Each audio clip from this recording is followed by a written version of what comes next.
நம்ம லைஃப்ல ஒரு 70% ப்ராப்ளம் நம்மளே கிரியேட் பண்றதுதான். Because of the only one thing holding on to your past. நான் ஒரு மாங்க் ஸ்டோரி ஒன்று கேட்டேன். ஒரு இடத்துல ஒரு 100 மாங்க் ரொம்ப பீஸ்ஃபுல்லா வாழ்ந்துட்டு இருக்காங்க.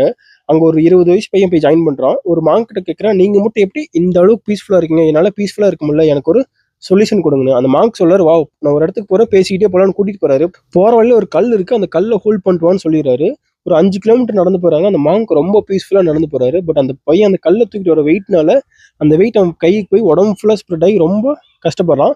ஃபைனலி இங்க போன டெஸ்டினேஷனுக்கு ரீச் ஆயிடுறாங்க. அந்த மாங்க்ட்ட அந்த பையன் கேட்கறான், என்ன எதுக்கு இந்த கல்லை ஹோல்ட் பண்ணிட்டு வர சொன்னீங்கன்னு. அந்த மாங்க் சொல்றாரு, கல்லவனை ஹோல்ட் பண்ணதான் சொன்னேன், ஹோல்ட் பண்ணிட்டு இவ்வளவு தூரம் நடந்து வான்னு சொல்லு அப்படின்னு சொல்றாரு. இப்படி நீ வந்தனால வர வழியில இருந்த பூக்கள், அழகான பறவைகள், மரங்கள் எல்லாத்தையுமே நீ ரசிக்க மறந்துட்ட அப்படின்னு சொல்றாரு.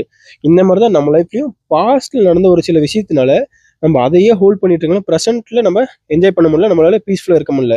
பாஸ்ட்ல என்ன நடந்ததுதான் சரி, பெரிய விஷயமோ சின்ன விஷயமோ அதை மறந்துட்டு இப்போ பீஸ்ஃபுல்லா நீங்க ப்ரெசென்ட்ல இருங்க. டெஃபினட்டா நீங்க நினைச்சப்போ உங்க லைஃபை ஹாப்பியா பீஸ்ஃபுல்லா வாழ முடியும்.